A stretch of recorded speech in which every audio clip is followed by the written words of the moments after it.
Dios le bendiga. Soy el pastor Fabián Blondín y en este día vamos a compartir acerca de los pecados contra el Espíritu Santo. El primer pecado es la mentira. Hechos 5, 3 y 4. Dios ha mostrado la verdad y Satanás ha traído su alegato de verdad, la mentira. El hombre tiene la capacidad de escoger en qué creer, si en la verdad de Dios o en la mentira de Satanás. La Biblia nos habla de una batalla cósmica, la verdad versus la mentira. Las Escrituras asocian a Satanás con la mentira. Juan 8:44. Ustedes son de su padre, el diablo, cuyos deseos quieren cumplir desde el principio. Este ha sido un asesino y no se mantiene en la verdad, porque no hay verdad en él. Cuando miente, expresa su propia naturaleza, porque es un mentiroso. Es el padre de la mentira. Se le llama el padre de toda mentira. Y en Apocalipsis dice que él engaña al mundo entero. Mientras que en Juan 1:14-6 encontramos que Jesús es la verdad.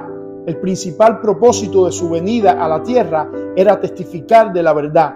Yo para esto he nacido y para esto he venido al mundo, para dar testimonio a la verdad. Todo aquel que es de la verdad oye mi voz. Juan 18:37. Así lo hizo, testificó vehementemente de la verdad de Dios con toda su vida y justo antes de morir les dijo a sus discípulos: no se entristezca, porque os enviaré otro Consolador, el Espíritu Santo, el cual os guiará a toda verdad. En Hechos 5, 3 y 4 leemos que Ananías y Zafira mintieron a Dios. Y Pedro les dijo: no han mentido a los hombres, sino a Dios. Y en otra ocasión dice: han mentido al Espíritu Santo y cayeron muertos irremisiblemente. Toda mentira es un insulto a la verdad. Uno de los nombres del Espíritu es el Espíritu de verdad. Él ha venido a anunciar y revelar la verdad de Dios. Y no tan solo la verdad, sino también a Dios mismo, que habita en nosotros por su Espíritu. La mentira es una administración directa de Satanás. Pedro les dijo a los corintios: ¿qué compañerismo tiene la justicia con la injusticia? ¿Y qué comunión la luz con las tinieblas? ¿Y qué concordia Cristo con Belial? 2 Corintios 6, 14 y 15. Aunque el apóstol estaba hablando del yugo desigual, queda claro que no hay comunión alguna entre lo que le pertenece a Satanás y lo que le pertenece a Dios. Si el Espíritu ha venido a morar en nosotros para seguir la obra que Cristo comenzó, toda práctica que pertenezca al diablo le incomodará. Por ejemplo, si permitimos o decimos alguna mentira, Él nos redarguirá al principio. Si continuamos en ella, Él nos llamará más fuerte la atención. Y si decidimos hacerlo a conciencia, se apartará de nosotros por haber mantenido el pecado. Las Escrituras enseñan claramente que la mentira es un pecado y que los mentirosos no entrarán en el reino de los cielos. Apocalipsis 21:8. El segundo pecado contra el Espíritu es contritar al Espíritu. Efesios 4, 30 y 31. En este pasaje, Pablo enseña a los cristianos sobre el pecado de contritar al Espíritu Santo de Dios. La palabra en griego que Pablo usa es lupeo. Su entendimiento en griego es causar pena, dolor o tristeza. Muchas veces pensamos que porque el Espíritu es omnipotente, es todopoderoso, no podemos causarle dolor o entristecerlo, pero es al contrario. El Espíritu es bien sensible y, como su nombre lo expresa, es santo, lo cual implica que pensamientos, sentimientos, palabras o acciones corrompidas que haya en nosotros lo pueden herir profundamente. El apóstol menciona detalladamente 6 maneras en que podemos contritar al Espíritu Santo de Dios. Le podemos contritar cuando estamos amargados. La amargura es un sentimiento duradero de frustración, resentimiento, tristeza, especialmente por haber sufrido una desilusión o una injusticia. El pecado de la amargura es sutil, porque cualquier otro pecado nos sentimos culpables, pero el pecado de la amargura nos victimiza y este sentimiento de víctima nos hace sentir que no estamos pecando, pero la amargura es un pecado contra el Espíritu Santo de Dios.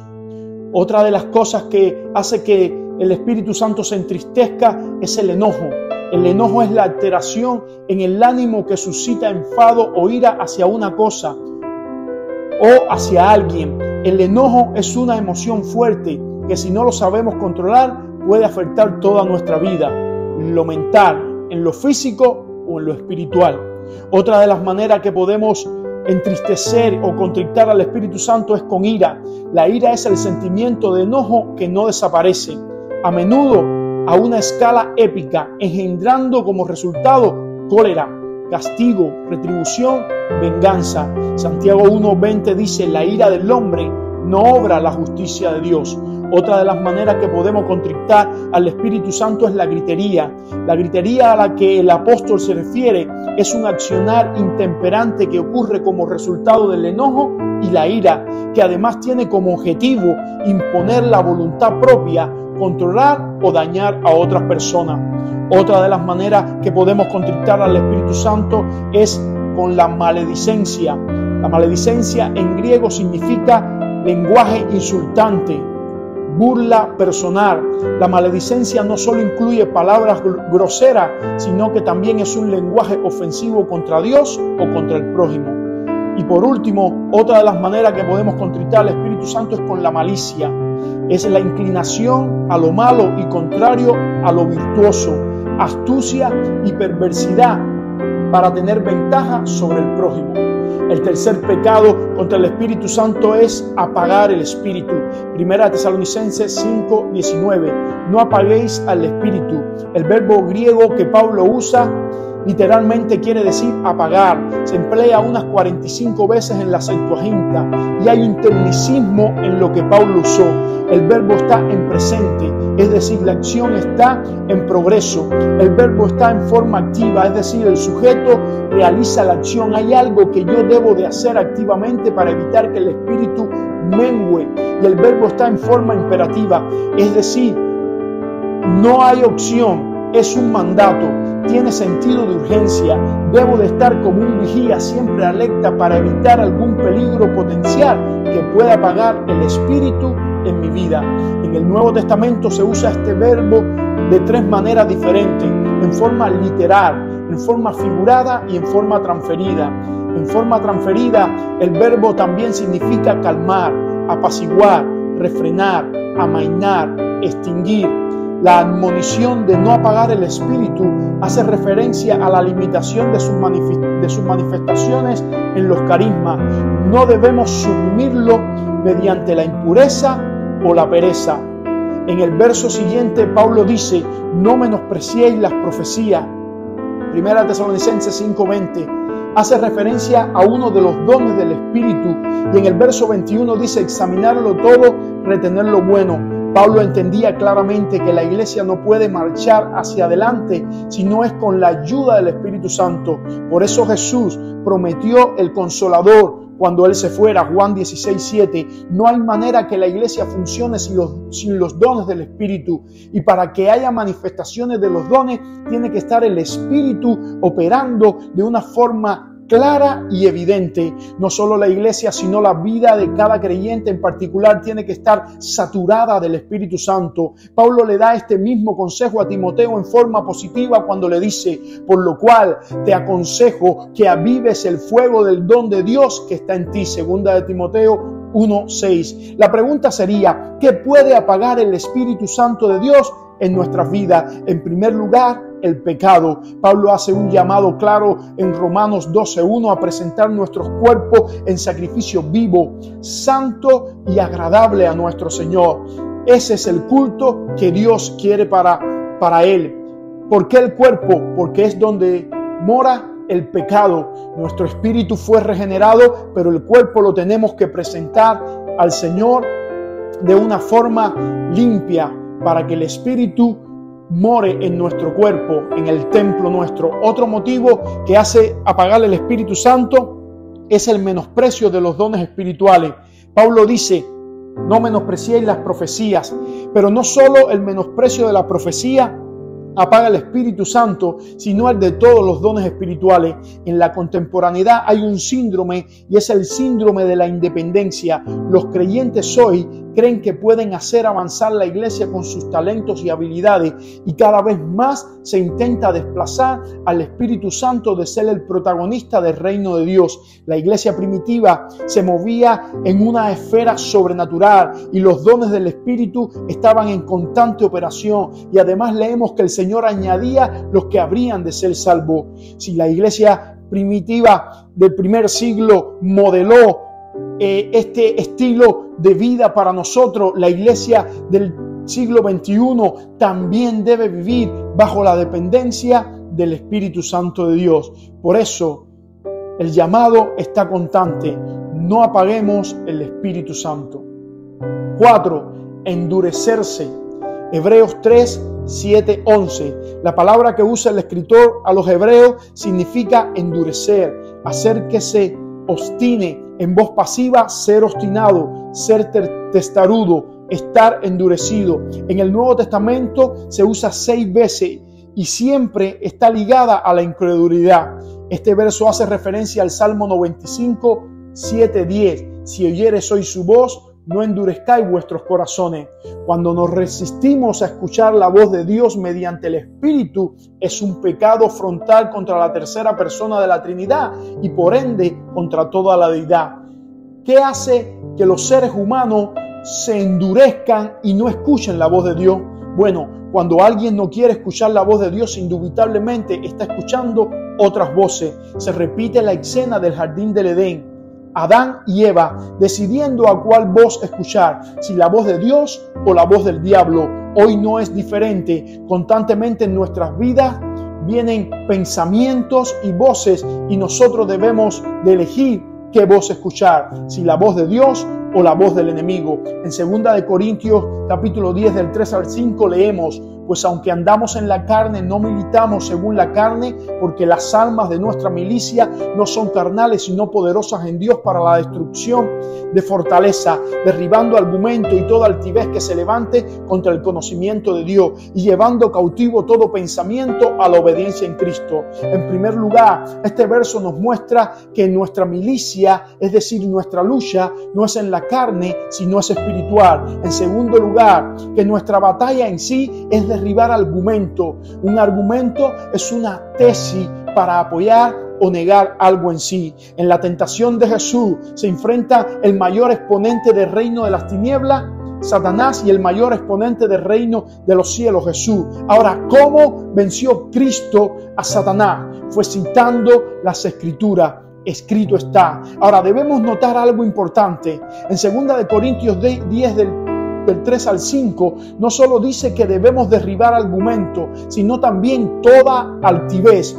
Fue precisamente el orgullo del diablo lo que lo estimuló para tratar de usurpar el trono de Dios. Y es el orgullo nuestro quien se revela para desplazar a Dios del trono de nuestro corazón y sentar al yo. Si escuchamos la voz del enemigo estimulando y seduciendo nuestras concupiscencias, Santiago 1:15, es señal que nos hemos endurecido y no estamos escuchando la voz de Dios mediante el Espíritu. Pablo le escribe a la iglesia en Filipo y le dice de esta manera: por lo demás, hermano, todo lo que es verdadero, todo lo honesto, todo lo justo, todo lo puro, todo lo amable, todo lo que es de buen nombre, si hay virtud alguna, si hay algo digno de alabanza, en esto pensar. Sin duda, este verso está describiendo los atributos de Jesús. ¿Y cuál es una de las misiones del Espíritu Santo? Glorificar a Cristo. Pero cuando Él venga, el Espíritu de verdad, Él me glorificará, porque tomará de lo mío y lo hará saber. Qué maravilloso compendio de verdades bíblicas. Si escuchamos la voz del Espíritu Santo, Cristo será glorificado, nuestra mente permanecerá sana y Dios será exaltado y coronado, y en el trono de nuestras vidas habitará por siempre. Por favor, amados, no pequéis contra el Espíritu Santo. Si oyereis hoy su voz, no endurezcáis vuestros corazones. Quinto pecado: afrentar al Espíritu de gracia, al Espíritu Santo. Hebreos 10:29. Insolencia. La afrenta es insolencia, arrogancia, insultar. Se transmite la idea de traspasar con una fuerza arrogante y de infligir insulto y lesión. Hemos caminado en una espiral ascendente y estamos en los niveles más altos.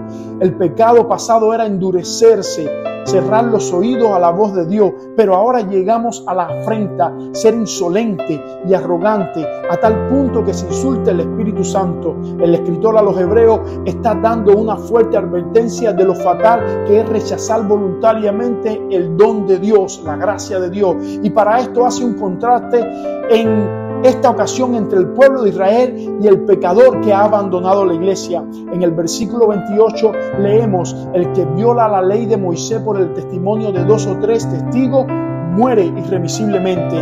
El resultado de violar la ley era que se perdía la vida física porque eran apedreados, pero ahora contrasta. Versículo 29: ¿cuánto mayor castigo pensáis que merecerá el que pisoteare al Hijo de Dios y tuviere por inmunda la sangre del pacto en la cual fue santificado e hiciere afrenta al Espíritu de gracia? El que rechaza el don de Dios, su castigo no es la pérdida de la vida física como acontecía a los israelitas, sino la vida eterna. El que rechaza la gracia hoy no cae en manos de hombre para ser juzgado, como era costumbre entre los judíos del Antiguo Testamento, por el testimonio de 2 o 3 testigos, sino que cae en las manos de Dios para ser juzgado. Horrenda cosa es caer en manos del Dios vivo. Hebreos 10:31. Ahora veamos cómo el autor dice que se puede rechazar el don de Dios, pisotear al Hijo de Dios. Primero. 2. Tener por inmunda la sangre del pacto. Y por el tema que estamos tratando, la tercera es hacer afrenta al Espíritu de gracia. Aunque no vamos a tocar las 2 primeras, sino la tercera por el tema que estamos tratando, esta calaña de pecadores no solo rechaza al Hijo y su sangre por la cual hemos sido instituidos y hemos sido aceptados en el nuevo pacto, sino que ahora activamente insulta al Espíritu de gracia. Lo insulta con su conducta.